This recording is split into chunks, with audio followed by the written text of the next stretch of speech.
We turn now to Media Watch. This means, of course, James Creedon joins us. James, good evening to you. Evening, Mark. Good to see you. Likewise. Now then, looking at reaction and analysis to the crisis ongoing in Ukraine.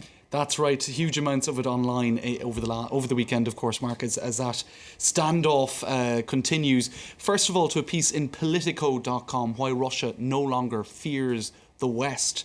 And this is a piece by Ben Judah. And what he's saying is the Russians know full well that European bankers, businessmen and lawyers who do the dirty work for them, placing the proceeds of corruption in hideouts from the Dutch Antilles to the British Virgin Islands. In other words, there's so much business blending or business back and forth between the EU and Russia, and collusion in a sense, sometimes where that money comes from perhaps corrupt ends, that they know that they're not really going to come down hard when it comes to financial sanctions, or that it's highly unlikely. The Kremlin thinks it knows Europe's dirty secret, is how he puts it.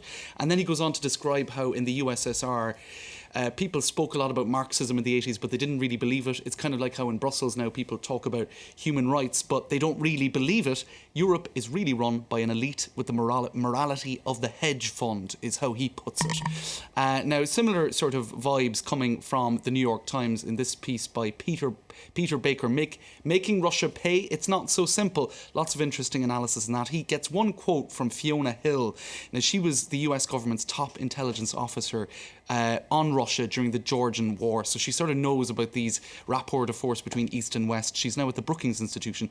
She says, look, what can we do? We'll talk about sanctions. We'll talk about red lines. We'll basically work ourselves into a frenzy, and he'll stand back, that's Putin, and just watch it. He just knows that none of the rest of us want a war. One final piece that I thought was quite interesting in the New Republic, why Vladimir Putin needs a poor, aggressive Russia. Now, their point here is he doesn't really care that much about the money. He doesn't really care about the economic sanctions. He's much more concerned about the consolidation of his own power. In fact, in 2011, 2012, a lot of those protests in Russia, it was the well-heeled, the economically active and wealthy that protested against him. So he kind of doesn't really care so much about them. A lot of them have gone, and a lot of them are in exile. In any case, you could say, entrepreneurs who have emigrated to the US or the EU. So it whips up patriotism amongst perhaps maybe poorer sections of the population, and it sort of keeps, what would you say, it simultaneously halts economic growth, and that's killing two birds with the one stone, according to that slightly complicated analysis in the New Republic. In other words, he's going to go ahead and do it anyway. Quick look at The Sun. That's their taking it this morning, Mark.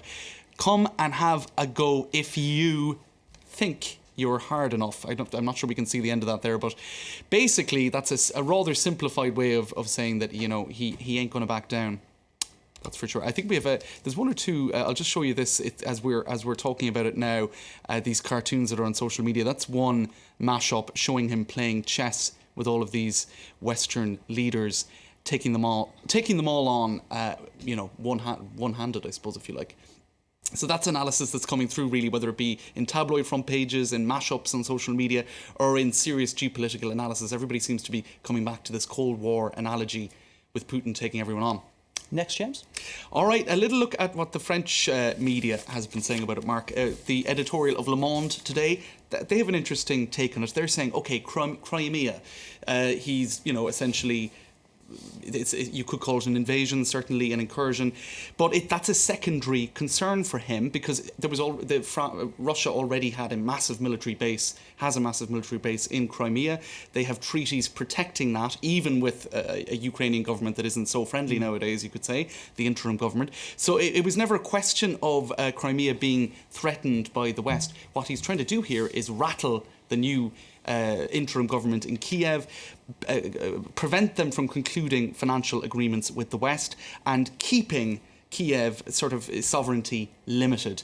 And there's essentially, in Russian political language, Ukraine is part of what they call the near abroad, i.e. the former Soviet states, and with sort of sovereignty they don't want to see completely, what would you say, they want to keep it to some degree limited. Vladimir Putin at some stage criticising foreign intervention in Ukraine. Of course, for him, it isn't a foreign country, still regarded as its own, even though essentially it is technically a foreign state, and that's the way it is. He's saying in diplomatic speak, it's my backyard, get out please. James, we need to leave it there. Right. Thank you very much indeed, James Creedon, as ever, with something to chew over there in Media Watch. Good to see you, Thanks, sir. Mark. We take a short break after that. It's more news. Stay with us, live from Paris.